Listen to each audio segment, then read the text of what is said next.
what we'd like to do now, we've got, as I said, each of the sessions, 3 sessions, we'll have 2 papers, 2 presentations. They'll be, sort of, the presentation and questions will be within a half-hour block, and then we've got an activity after the second presentation. Okay. So, for the first presentation for today, I'd like to introduce Rowan Michael from Griffith University, and as you heard before, Rowan works with the English language group there. So Griffith English language enhancement courses are the things that his group are working on, and this paper is in that area. The Griffith English language enhancement courses, developing English language proficiency in international students at Griffith University. And I'd like to welcome Rowan.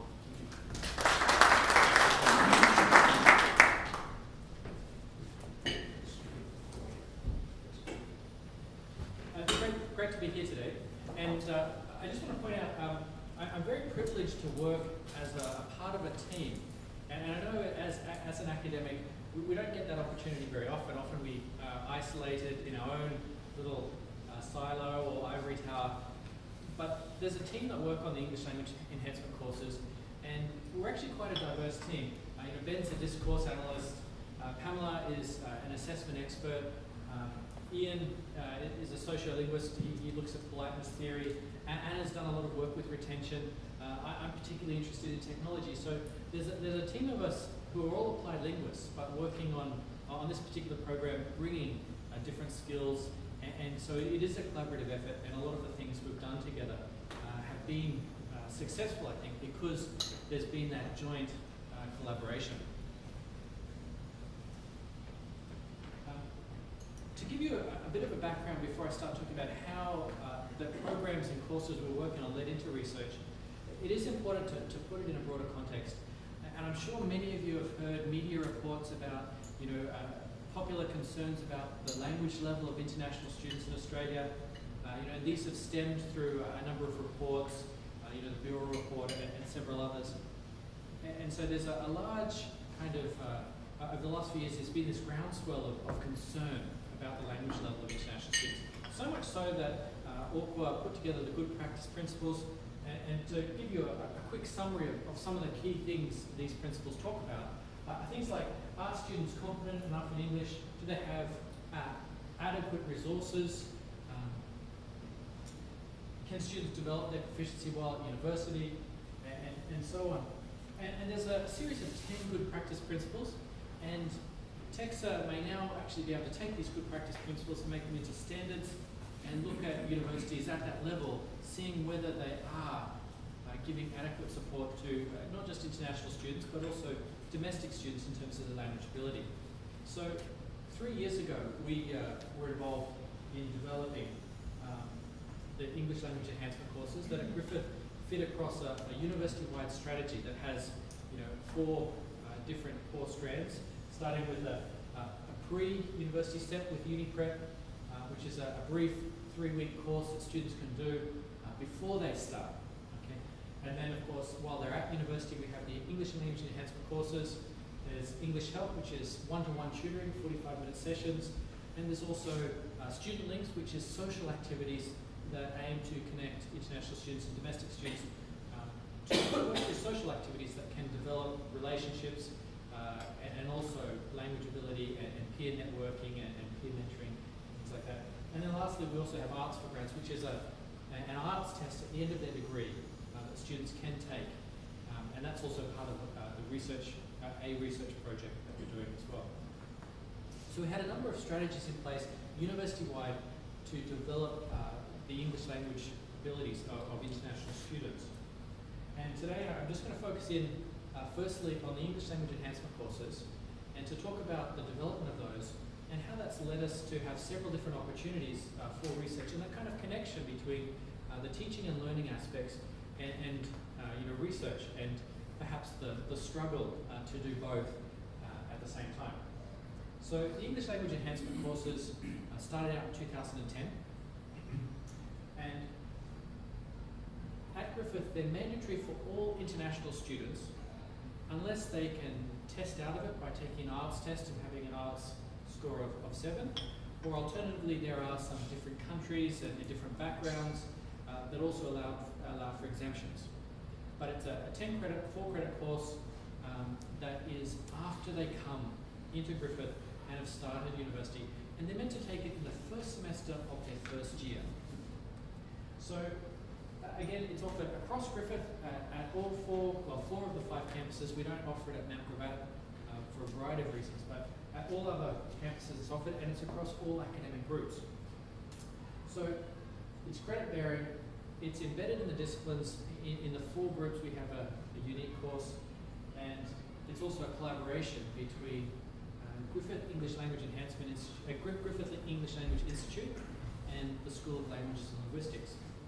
And Lal is responsible for the lecture component of the courses, and Gelly supplies the tutors. So our tutors all have master's degrees in TESOL or applied linguistics, and they also have some background in the discipline. So I think you can imagine that that's quite a process to source appropriate tutors that have discipline backgrounds, but again, the specialist skills in language teaching. And this kind of partnership between an academic school and of course a language institute, this is quite unique in Australia as well, and has come, with certain challenges, but has ended up being quite a productive partnership. So discipline specific. If you look at the literature on language development or language enhancement, one of the key things that comes through is it does need to be discipline specific. So there's this balance between it being broadly discipline specific and also appropriate for all students in the courses. So we have these 4 broadly discipline specific courses that correspond to each of the academic groups at Griffith. And I'll talk a little bit more about discipline specificity in a moment. But when we look at that kind of specificity, we're looking at things like the themes that we talk about within the courses, the themes that are involved in perhaps texts, theories that are used to view content and perspectives. So the actual texts that they read can be quite different and structured differently within the different disciplines. Also the writing skills, how to produce texts that are appropriate for different disciplines. Now we can talk about essay writing, but the way you construct an essay can be quite different if you're a student doing architecture compared to a student doing cultural studies. There are these discipline-specific differences. So we can't just teach essay writing. We need to look at how that's matched appropriately to different disciplines and sub-disciplines. When you look at academic groups, for example, at Griffith, one of them is C, Science, Engineering, Environment and Technology, which already you're probably thinking, well, how do you be discipline-specific? That's quite disparate. But when you add in things like architecture and aviation, you realize that group is even more diverse than you'd initially think. Or arts, education, law. Well, that sounds like that could work, but it also includes Griffith Film School with students studying digital design, and fine arts students at QCA doing painting, who have no other lectures except studio time. And so working on language development with this disparate groups, there are some inherent challenges together with that. Also thinking about written outcomes. So actually looking at, well, what kind of texts do students need to produce, and how can we scaffold that development? Another thing that was a bit of a challenge for us was the idea of assessment. And of course, when we start thinking about the course, 4 courses, 4 campuses, 20 to 26 tutors, over 1,000 students on it regularly every semester, well, we need to maintain consistency and quality in terms of assessor judgment. And you have tutors at Gold Coast, tutors at Nathan, tutors at South Bank, tutors at Logan. How do we make sure they're all marking consistently? And so this idea of maintaining consistency across all the courses began to get bigger and bigger. And in many ways, I like to think of it as kind of like the Hulk. At first you see, this puny little guy, but boom, out comes this huge monster when you start to look a little bit closer. And Alec was a bit like that. At first it seemed like, this is a nice, neat little product, but the more you began to look at it, and it became, you put pressure on it, it became this huge monster with a lot of different challenges. So we did some things. We have a portfolio that takes the process approach, which scaffolds writing tasks to develop students, giving them feedback throughout the process. We also looked at participation, and participation is one of those things that is quite difficult to assess. So we've now changed that in our assessment model, and it's become a log of learning activities, which was actually what we did with participation anyway. We gave kind of a holistic mark for specific activities, so we just fine-tuned that a little bit as well. And of course we had an oral presentation where students are presenting as a group from a journal article or the content of a journal article. And this was one of the challenges was, well, how do we maintain consistency of markers, marking oral presentation across quite disparate campuses and across the semester? So we had to develop things like tutor moderation packages where the tutors would engage in material that we prepared to help calibrate them as markers, and then also we'd check back over their marking at the end of the semester to make sure comparative grades were given across the whole course. We also ran moderation sessions, consensus moderation sessions for the portfolio, the writing tasks involved there, and also for the end of semester exams. So as this process of the development was going on, we're beginning to see issues of tension, issues of difficulty, and these were leading us to questions about, well, what is the nature of the course? How does the literature feed into best practice, and how can we improve our teaching and learning?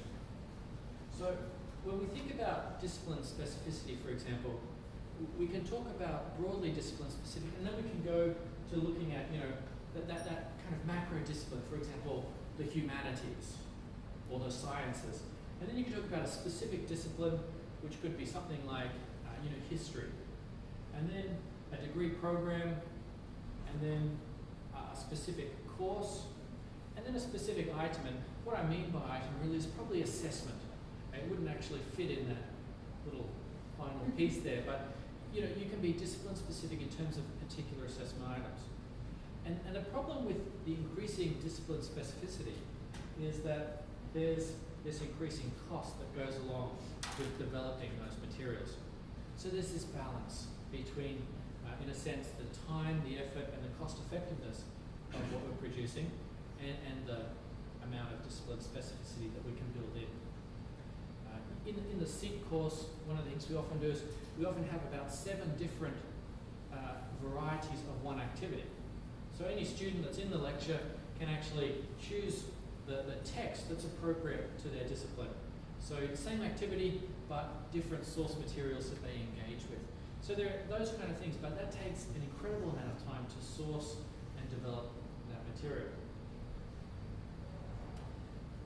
So that's just an example of one problem, but as we began to engage with these different challenges and look at ways to overcome them, we linked that to literature and began to question different aspects of the course.